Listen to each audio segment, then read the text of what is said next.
Hi everybody, this is Dawn Olszewski and I am here with a Work It Wednesday. So, I thought I'd do a video because I kind of have a lot to say and I will try to talk a little bit faster so that this video isn't too long. I want to talk a little bit about Work It Wednesday in general. So what does that mean? So I know it's hard when the word work is in it. It sounds like work. But, you know, what we do for work can be kind of fun. So and Work It Wednesday could mean a lot of different things to a lot of different people. So let's talk about like maybe the business-minded demonstrator or someone who's thinking about being a business-minded demonstrator. You need tips on maybe meeting people, or how do you prep for classes, or how do you decide what kind of classes to have, or just how to hold a class, maybe how to market yourself, maybe blogging tips, or how to do a Facebook page, lots of different things. You know, what do you hand out to new recruits? Things like that, or potential recruits. Actually the topics are kind of like endless in that area. But no matter whether you're business-minded or a hobbyist, we all need creative ideas and we all want them, right? So that's kind of a little bit about what I'm going to talk about today is creative ideas and classes, essentially. So in terms of like what I do for my classes, I hold one class a month, typically. It's the third Tuesday of the month. I open my home up from 5 o'clock to 8 p.m. and I do them open house style. So on the, what I'll call the odd months, you know, the first and the third and the fifth month of the year, I have my clubs. So they come, so I have a couple clubs, but they all come at the same time. They make 3 cards. One is usually a technique, a stamping technique. Another one is like focuses on the big shot and maybe some out-of-the-box ideas, or just even how to use a new framelit that comes in. And then the third one is oftentimes, you know, maybe something fairly easy or an easy fun fold type of thing. So that's my clubs. Now, my opposite months, the even months of the year, again, third Tuesday, I hold everything on the third Tuesday. I do a stamp a stack, and that's what this was. It was, and I always do 4 designs, 2 of each, so a total of 8 cards. Now, actually, this was a special class, so twice a year I open my house on Saturday mornings, and one is the birthday bash, and that's what this is, and I try to schedule that during celebration because I want to maximize my sales during that time period. And the reason that I do a Saturday, first of all, I haven't done Saturday classes in like forever. That's kind of me time, it's my family time, but I found, especially since I used to live in Waverly, which is about 50 minutes from the cities, and I'm not seeing those customers as often as I'd like to. And plus I have customers located, you know, all over the Twin Cities, and they're not always able to get to a Tuesday event. So twice a year I hold them. So I am finding that I have a different, kind of reach a different section of my customers on Saturdays, which is kind of nice, because then I actually will get orders, more orders on a Saturday one, even though I have a bit of a less attendance. But so there's the reason. So one Saturday a month, a year, I'm doing a birthday bash, and then later in the year I do a Christmas card one. So let's talk a little bit about like the cards that I used at my last class, why I picked them, and some suggestions on how that you might be able to be more productive in the way that you hold your classes or use your projects. That's really more what I want to talk about. So the first project here is from a swap. So use your swaps. Pick out your favorites. Pick out ones that are, you know, for me, this class is my easy class. Meaning it has to be easy stamping. It's quick stamping, easy stamping. This is a class that I invite newbies to come to.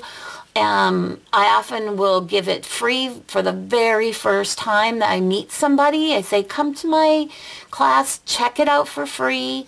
And that's a good way to introduce them. And I need them to have a successful stamping experience. So that's why I keep these cards pretty easy. So, and experienced people like easy, quick cards too. So if they want more, that's when they join my club. That's when I recommend that. So there's so much going on with this card, and yet it doesn't look like there's a lot going on with this card. So first of all, we have a new folder. This is the simple stripes, and I love that it's going at the diagonal instead of the vertical or horizontal. We've got new paper. This is fun paper, and this is one of I like to put my swatch books out at my classes so that people can really see the paper. But once they kind of put their hands on it, they're like, oh, this is cuter than I thought it was. There's these cute Tutti Frutti sequins, and I've actually used them on 2 cards so they really could get a feel for that. So I'll show you that on the other card. And then, of course, the stamp set. Now, this particular stamp set is kind of a little confusing. You know, how do all these things go together? And I know when they sat down to make this card, it was like, well, wait a minute, isn't this all just one image, like the candles and stuff? And so I did kind of have to give some tips, you know, start in the middle and then work on the outside. And once they kind of got into the hang of it, they're like, oh, this is cute. So this was a favorite at the class, and I love this this layout. And this was from a swap from Jolene. So thanks, Jolene. So that was one card. And, you know, the other thing is about being more productive. I also talk along the way about how else I'm going to use this card. So I've already shared this card on my blog along with other occasion swaps. So that was one way that I've already been more productive about it. And then secondarily, when you cut, don't you always like have maybe a few extras? I like to cut for a few extras just in case somebody wants to come at the last minute. So I will make up these, and I'll have these available for future birthday cards. All right, the next card. So this was my, what I call a celebration event, and I want them to fall in love with celebration products. And it's, in my opinion, it's so easy to fall in love with this one.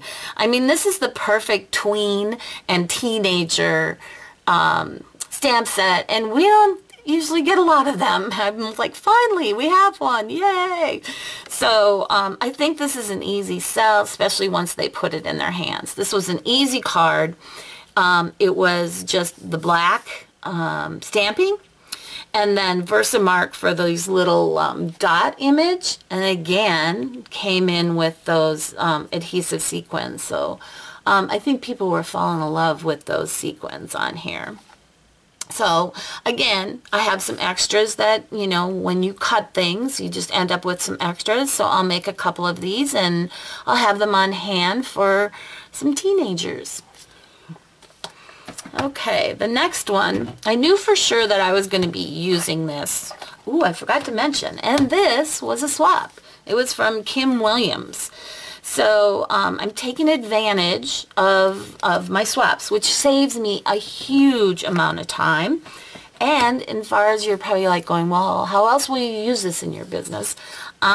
This will be eventually shared along with other swaps, celebration swaps. So I'll have a blog post, and this will be included in it.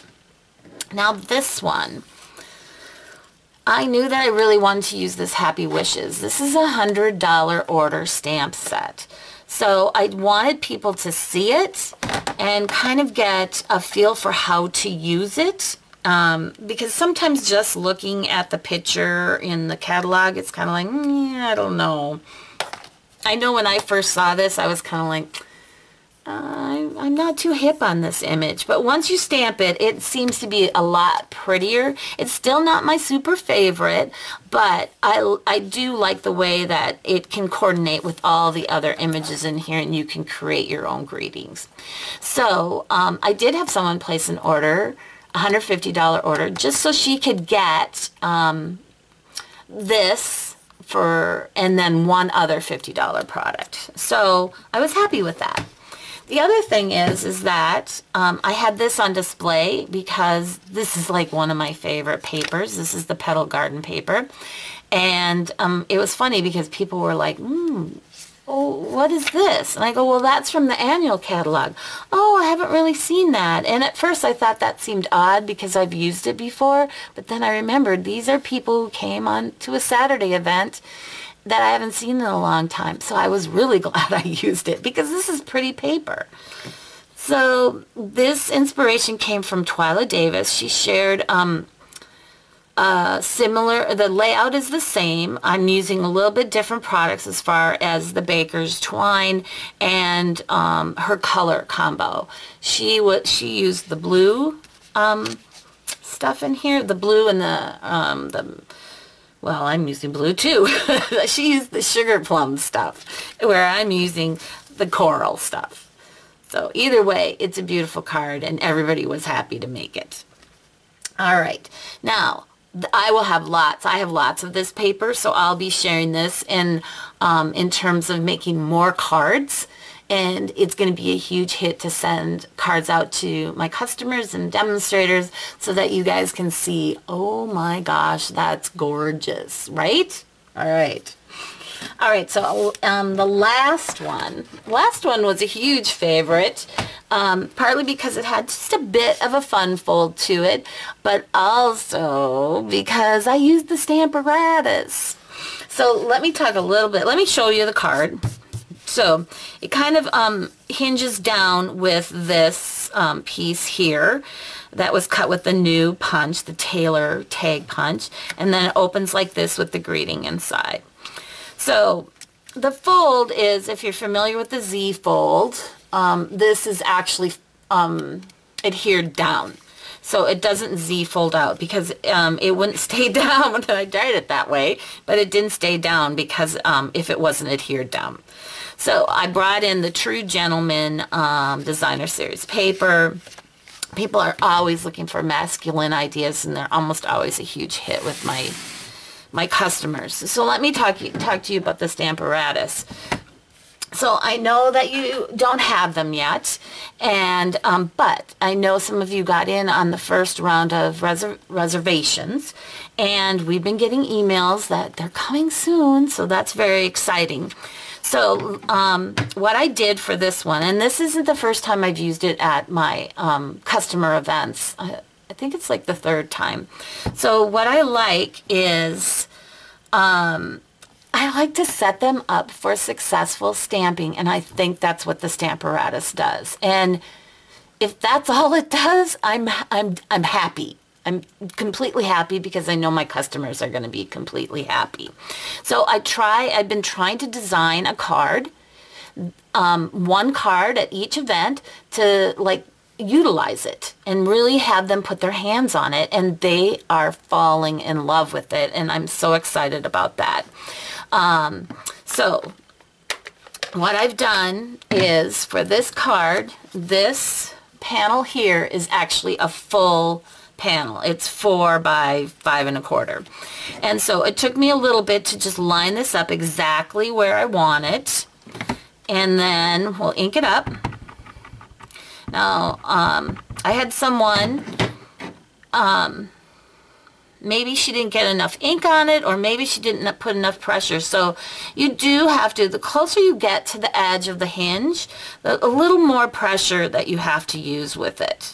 But the beauty, I love this, the beauty of the Stamparatus is, if you don't get it right, no big deal, you just ink it up again and put it down. So some of you are maybe noticing a few things. One is, I didn't use the magnet that came with it. I found, because I was stamping so far over like this, that the magnet wasn't necessary. So, but if you're finding that it's lifting up, especially with photopolymer, that magnet is probably a must.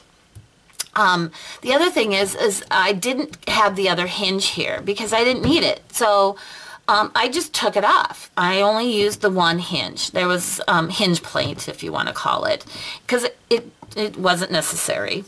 So again, I want to make it an easy experience for my customers so that they can fall in love with it, order it, come June if they didn't do it in the one of the early reservations. But now this is perfect alignment. When I go to put it in my card, my blue piece will land right over it and they will be so happy. And that's what I want. I want a happy experience. So that's one thing. This is a card that I will probably eventually make a video for. So this is another way that I can use this in my business. And of course, my husband is always looking for cards for male co-workers, so I'll make some extras of these.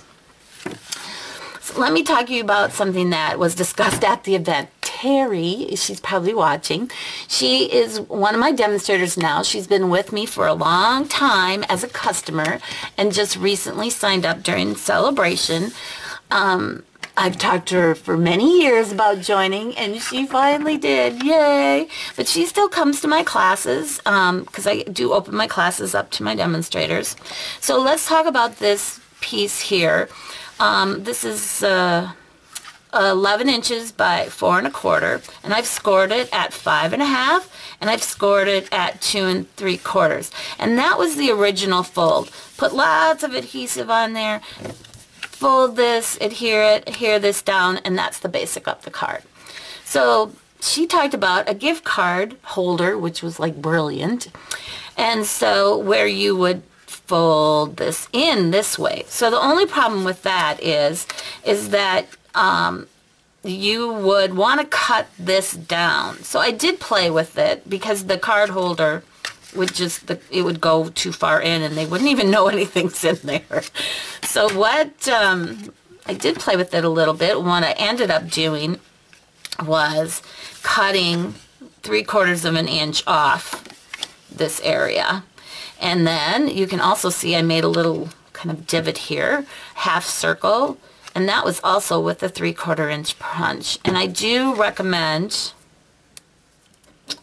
tear and tape because I think that in order for it to stay down nicely, you're going to need it. Keep it all the way to the edge.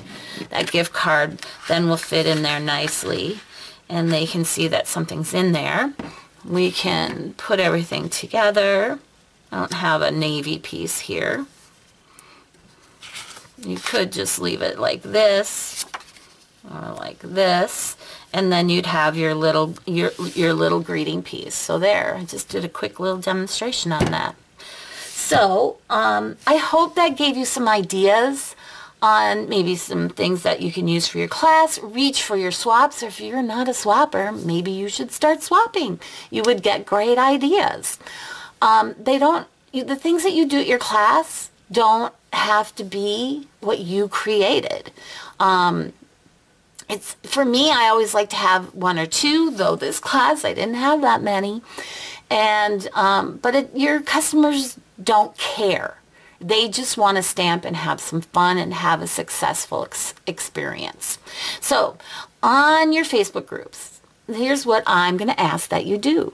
So if you have made cards for some classes that you held just this month, or you're going to be holding next month, we'd love to see them. Share, what you're doing. If you even want to elaborate on, why you chose that card, what you're featuring, that would be great. Or if you want to just share a class idea, that would be great too.